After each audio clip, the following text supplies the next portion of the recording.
Studying is often presented as a simple formula: sit down, read, memorize, repeat. If results don't come, the solution seems obvious: study harder. But this idea has shaped years of frustration, burnout, and self-doubt. The truth is that most people don't struggle because they lack discipline or intelligence. They struggle because they are following rules about studying that simply aren't true. Today, we are breaking down 10 common beliefs about studying that are actually false. One of the most common misconceptions is that the more hours you study, the better your results will be. In reality, the brain has limits. After a certain point, focus decreases, memory weakens, and understanding drops. Long study sessions often turn into passivity where information is reread without being processed. Effective studying depends far more on attention and mental energy than on duration.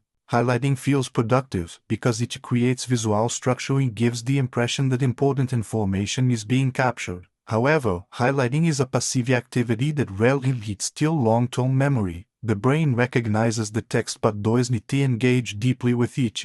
This creates familiarity, not understanding. When students rely on highlighting, they often confuse "I've seen this before" with "I know this."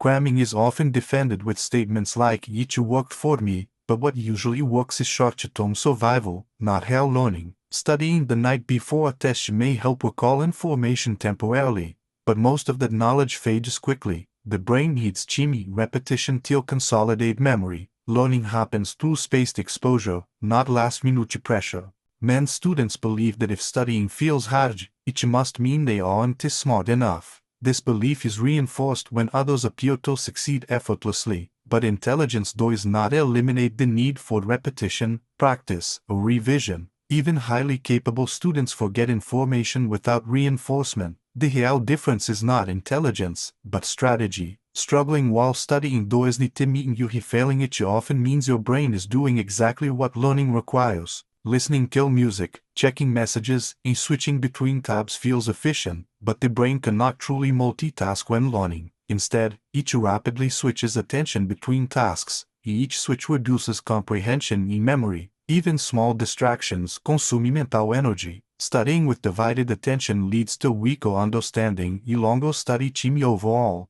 Rereading notches is one of the most common study habits because it feels safe and familiar. However, rereading mainly reinforces recognition, not recall. The brain becomes comfortable seeing the information but struggles to retrieve it independently. This creates false confidence. Effective studying requires actively testing yourself, explaining concepts without looking, and forcing the brain to retrieve information. When studying feels mentally exhausting, many people assume they are simply bad learners. In reality, difficulty is a natural part of learning. The brain grows through effort, confusion, and challenge. When learning feels easy, very little change is occurring. Discomfort signals that new neural connections are forming. The problem isn't that studying feels hard, it's that we've been taught it shouldn't. Struggle is not a weakness, it is evidence of progress. Many people wait to feel motivated before studying, believing productivity depends on inspiration. In reality, motivation usually comes after action, not before. The brain resists starting, but once movement begins, momentum follows. Waiting till feel ready often leads to procrastination. Starting with small, imperfect effort is far more effective than waiting for motivation to appear. Action creates clarity, focus, and motivation, not the other way around.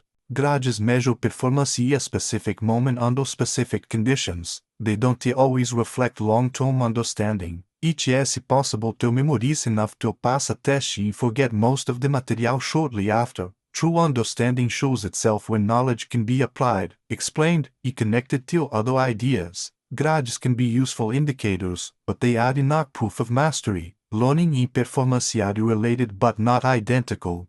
Discipline is important, but it is not the whole picture. Studying also depends on energy, rest, and mental health. A tired, hungry, or burned out brain cannot learn efficiently, no matter how disciplined someone is. Sleep consolidates memory, breaks restore focus, improper conditions support learning. Studying harder is not always the solution. Studying under better conditions often is. Learning is not just about effort but sustainability. If studying ever made you feel incapable or overwhelmed, it wasn't because you were broken, Isso is because you were taught ideas about learning that don't match how the brain actually works. Once these myths are removed, studying becomes clearer, calmer, e far more effective. Learning isn't about suffering longer, it's about understanding better.